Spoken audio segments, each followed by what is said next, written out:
కేటీఆర్ వెంట న్యాయవాది వెళ్ళొచ్చు.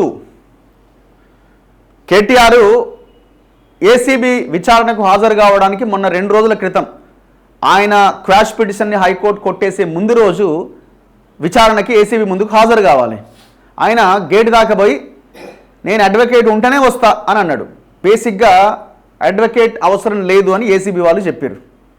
ఏసీబీ వాళ్ళు చెప్పినప్పుడు ఆయన వినకుండా లేదు అడ్వకేట్ ఉంటే వస్తా, లేకపోతే రాను, మీ మీద నాకు నమ్మకం లేదు, నన్ను కొడతారు, ఇంకోటి ఏదేదో చెప్పుకుంటూ వచ్చిండు. యాక్చువల్గా ఏం చేయాలంటే కోర్టులో పిటిషన్ వేసి నేను అడ్వకేట్తో లోపలికి వెళ్తాను కోర్టును అడగాల, ఒకవేళ వాళ్ళ పర్మిషన్ ఇవ్వకపోతే. ఇప్పుడు ఈయన లేట్గా చేసిండు. ఎప్పుడు చేసిండు? క్వాష్ పిటిషన్ కొట్టేసిన తర్వాత ఇప్పుడు మళ్ళీ కోర్టుకు వెళ్ళిండు. మరి ఇదేదో ముందే చేయొచ్చు కదా అంటే దానికి ఆన్సర్ లేదు. సరే, మొత్తానికి కొన్ని కండిషన్స్ తోటి న్యాయవాది వెళ్ళొచ్చు అని కోర్టు చెప్పింది. ఏం కండిషన్స్? విచారణ గదిలోకి మాత్రం అనుమతి ఉండదు.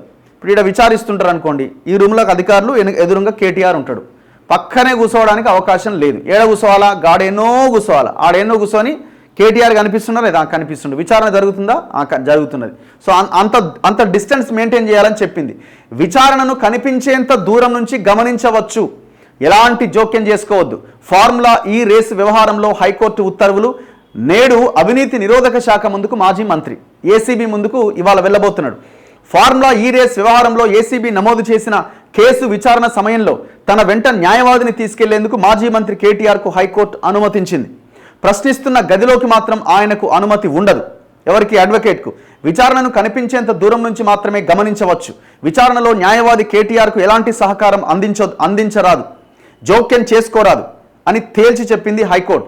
ఏసీబీ కేసు విషయంలో దర్యాప్తునకు సహకరించడానికి సిద్ధంగా ఉన్నాను, న్యాయవాదిని తీసుకెళ్లేందుకు అనుమతించేలా ఆదేశాలు ఇవ్వాలంటూ కేటీఆర్ బుధవారం దాఖలు చేసిన లంచ్ మోషన్ పిటిషన్ పైన జస్టిస్ కె లక్ష్మణ్ విచారణ చేపట్టారు. పిటిషనర్ తరపు న్యాయవాది ప్రభాకర్ రావు వాదన వినిపించారు. దర్యాప్తు అధికారి విచారణ సందర్భంగా న్యాయవాదిని అనుమతిస్తూ సుప్రీంకోర్టు పలు సందర్భాల్లో ఉత్తర్వులు జారీ చేసిందని వివరించారు. దర్యాప్తు అధికారి కేటీఆర్ను విచారిస్తుండగా ఆయన న్యాయవాది చూడ్డానికి అనువైన ఏర్పాట్లు ఉన్నాయో లేదో చెప్పాలని అదనపు అడ్వకేట్ జనరల్ తేరా రజనీకాంత్ రెడ్డిని ఆదేశిస్తూ న్యాయమూర్తి విచారణను 4 గంటలకు వాయిదా వేశారు. న్యాయవాది లైబ్రరీలో కూర్చుంటే విచారణ కనిపిస్తుందని ఏజీ సాయంత్రం న్యాయమూర్తి దృష్టికి తీసుకెళ్లారు. కానీ న్యాయవాదిని అనుమతించరాదు అని కోరారు. న్యాయవాది మరో గదిలో ఉండి చూస్తూ ఉంటే ఇబ్బంది ఏంటని జస్టిస్ కె లక్ష్మణ్ ప్రశ్నించారు. పక్క గదిలో ఉండి చూస్తుంటారు అన్నట్టు, వీళ్ళు కనబడేలాగా చూస్తాడు, సైగలు చేయడానికి కానీ మాటలు చెప్పడానికి కానీ అవకాశం లేదు అని కోర్టు చాలా క్లియర్గా చెప్పింది. విషయం ఏంటంటే, గింత భయం ఎందుకండి నాకు అర్థం కాదు. నువ్వు ఒక హై ప్రొఫైల్ ఉన్న నాయకుడివి, నువ్వేం సామాన్య వ్యక్తివి ఏం కాదు, 10 ఏళ్ళు మంత్రిగా పనిచేసినావు, విచారణ ఎట్లా జరుగుతుందో మనందరికీ తెలిసిందే. 3rd డిగ్రీ ఏమైనా ప్రయోగిస్తారా నీ మీద? అంత భయం ఎందుకు నాకు అర్థం కాదు. ఏమవుతుంది? ఇప్పుడు మీ అడ్వకేట్ ఏమైనా మాట్లాడి నీకేమైనా సపోర్ట్ చేసే అవకాశం ఉంటే ఓకే, అడ్వకేట్ని తీసుకుపోయండి, ఈయనకి చెప్పడం రాదు, ఆయన ఏదో మేనేజ్ చేస్తాడని అనుకున్న ఒక చక్కదనం ఉన్నది. ఆయన మాట్లాడొద్దు, నీ ముఖం చూడొద్దు, లేకపోతే నీకేం సైగలు చేయొద్దు, ఏమీ ఉండదు, ఆయన జస్ట్ వచ్చి కూర్చుంటాడు అంతే. గింత భయం ఎందుకు? నువ్వు తప్పే చేయవైతివి కదా. నువ్వు ఏ దాంట్లో నీ ఇన్వాల్వ్మెంట్ లేకపోతే, నీ తప్పే లేకపోతే అక్కడ భయపడాల్సిన అవసరం ఉంది. ధైర్యంగా సమాధానం చెప్పి బయటికి రావచ్చు కదా. ఇప్పుడు నిన్నేమన్నా రోడ్డు మీద నుంచి అయితే ఎత్తుకపోలేగా. నీకు మర్యాదగా నోటీస్ ఇచ్చినారు, రెస్పెక్ట్ ఇచ్చిర్రు, నేను రమ్మన్నారు, ఒక రోజు కాకపోతే ఇంకో రోజు రమ్మంటున్నారు. ఆడియో వీడియో రికార్డింగ్ అభ్యర్థనకు తిరస్కరణ. దర్యాప్తు అధికారి విచారణ ప్రక్రియను ఆడియో వీడియో రికార్డింగ్ చేసేలా ఆదేశించాలని కేటీఆర్ న్యాయవాది కోరారు.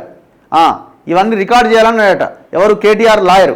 న్యాయవాది సమక్షంలో విచారణ లేక ఆడియో వీడియో రికార్డింగ్గా ఈ రెండింటిలో ఏదో ఒకదానికి అనుమతిస్తామని న్యాయమూర్తి స్పష్టం చేశారు. నీకు రికార్డింగ్ చేయడం కావాలన్నా లేకపోతే నీ లాయర్ ఉండడం కావాలన్నా అన్నాడట. అంటే అప్పుడు అన్నారట, గతంలో అవినాష్ రెడ్డి దాఖలు చేసిన పిటిషన్లో రెండింటికి అనుమతించారని కేటీఆర్ న్యాయవాది గుర్తు చేసిండట. ఆ కేసుతో ఇక్కడ పోలిక లేదు అని న్యాయమూర్తి పేర్కొన్నారు. సిబిఐ నమోదు చేసిన కేసులో ఆ దర్యాప్తు సంస్థ అధికారి పైన అవినాష్ రెడ్డి ఆరోపణ చేశారు.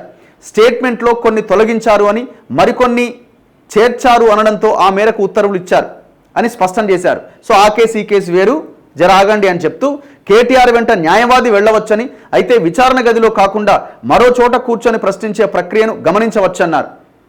స్టేట్మెంట్ రికార్డ్ సమయంలో కానీ, దర్యాప్తు అధికారి ప్రశ్నిస్తున్న అప్పుడు కానీ న్యాయవాది జోక్యం చేసుకోరాదు అని హైకోర్టు తేల్చి చెప్పింది. అనుమానాలుంటే మళ్ళీ రావచ్చు. న్యాయవాదితో కలిసి గురువారం ఏసీబీ విచారణకు వెళ్లాలని కేటీఆర్కు న్యాయమూర్తి సూచించారు. విచారణ తర్వాత ఏమైనా అనుమానాలు ఉంటే మళ్లీ న్యాయస్థానాన్ని ఆశ్రయించే అవకాశం ఉంది.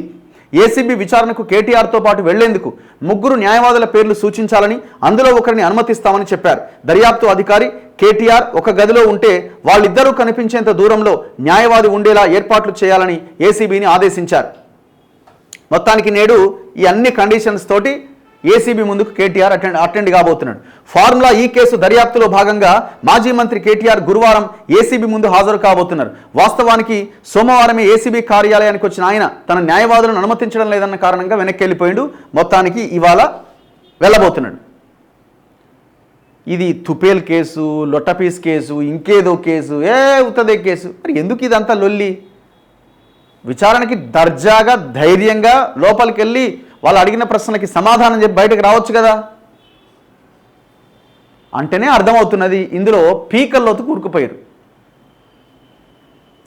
ఇప్పుడు ఆల్రెడీ వీళ్ళు సుప్రీంకోర్టుకి వెళ్ళున్నారు. సుప్రీంకోర్టులో గవర్నమెంట్ కూడా కేవియట్ పిటిషన్ వేసింది. సో ఆయన వాదన వినే ముందు, ఆర్డర్ ఇచ్చే ముందు మమ్మల్ని కూడా మా వాదన కూడా వినండి అన్నది కేవియట్ పిటిషన్.